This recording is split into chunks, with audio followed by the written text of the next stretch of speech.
You've probably been there, staring at your screen thinking, I have no idea what to post. Nothing in your day feels interesting enough. You scroll through your feed and think that everyone has something super interesting to say more than you. Travels, amazing stories, viral trends. And meanwhile, your day compared to that feels, well, kind of boring. But here's the thing. You don't need a movie-worthy life to create great content. What you need is to learn how to tell a story behind the ordinary. Because once you know how to tell it well, even the smallest moments can become scroll stopping.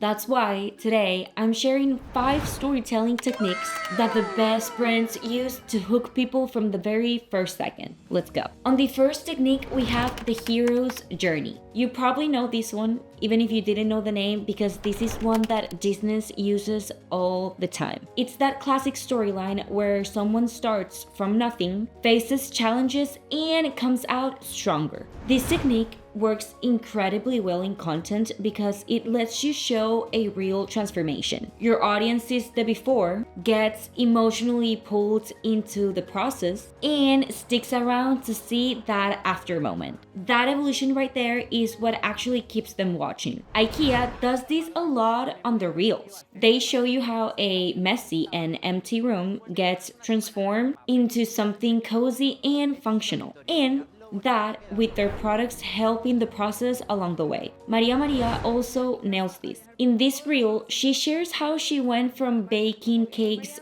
at her home to creating desserts and wedding cakes for big brands and important people. So the journey from home kitchen to creative cake powerhouse is what actually makes her content so compelling. When you use this technique, you're not just showing off the win. You're letting people follow the path that got you there. And that right there is what gets under people's skin. The second technique is called in medias res, which means in the middle of things. Basically, this is when you skip the intro and drop people right in front of the chaos of the story. So you don't have a long setup, you don't have a backstory. Literally, you just have a boom. You're in the middle of it and now you gotta figure it out what's going on. So why does this work? Well, because this instantly creates curiosity. You're watching something unfold and your brain goes, okay, wait, how did I get here? What is happening, what happened before, and what happens next. Red Bull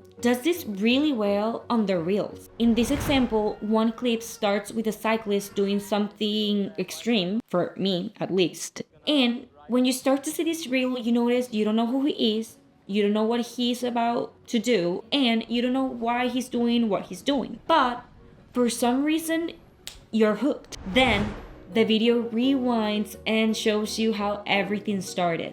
And that flip in the timeline is what gets you hooked on those type of videos. The personal technique is actually very common and it's personal anecdotes. And this one is simple, but is very powerful because it's just telling a real story.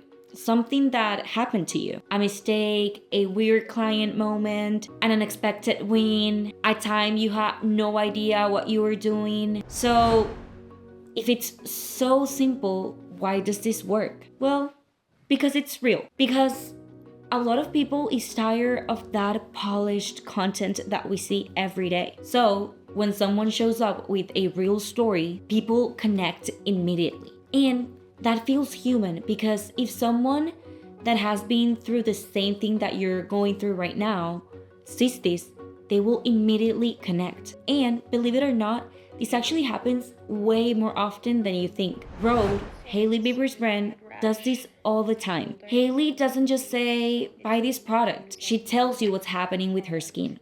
A dry patch, a breakout, something unpredictable. And then she shows you how she uses her product to fix it. So you believe her. It's not a perfect routine, it's a real one, which of course hooks people. The fourth technique is flashbacks. This one's about going back in time to give your content a little bit more of depth. Why does this work? Well, because it gives context, just like I told you before. When you connect something that's happening now to something that happened before, your message hits harder. It feels like it's part of something bigger. Reese's Therapy a brand that I love, does this perfectly. They interview kids on the street, and their reels always start with the most unexpected or funniest moment of the interview. And that's when they rewind and showed you how the interview started. But since that flashback doesn't give you the full picture and you're like, oh my god, what did this kid said right now? It lets you keep watching naturally. Netflix also used this for one of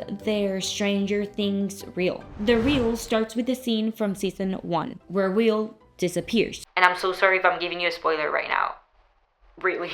But moving on. Then that scene cuts into a scene from the new season that is about to start, linking directly that same storyline and giving people kind of like a hint of what will happen on that season. So you don't need that whole in between from those two storylines. You can actually feel and notice the connection naturally. And that's what pulls you in. When you use flashbacks well, you're not just telling a story. You're building memory, meaning, and emotional weight. So how's it going so far?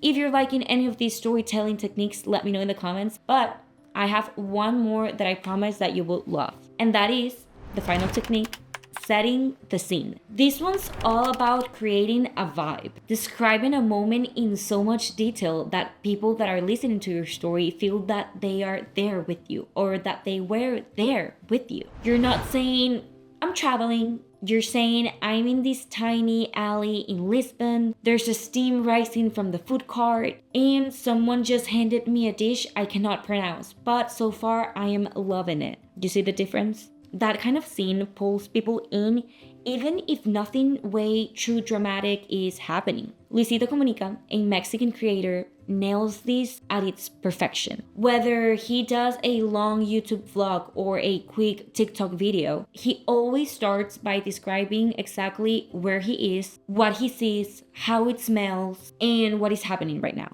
He tries to describe everything into the first, I would say, 30 seconds of the video. In this video, you actually already feel like you're in the middle of the experience before he tells you what he's doing. And that's the power of the setting the scene technique. You're not pitching, you're not performing, you're inviting people into your world. And now that you've got all of those 5 techniques, we want to make things even easier. Because yes, learning how to tell stories is great, but I know that sometimes you sit down and think about a video or a post and think, okay, where do I even start? So, to help you with this, we're giving you a list of the best hook examples you can get to create great content. It's for free and it's at the link in your description so you can copy it and make it your own. That list is short, click, and great for social. Use those hooks with the techniques that you've learned, and you've got a recipe for content that people actually want to watch. And if you already tried one of these,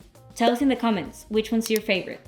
I'll see you in the next video and hope this helped you out. Bye, Metro Cooler.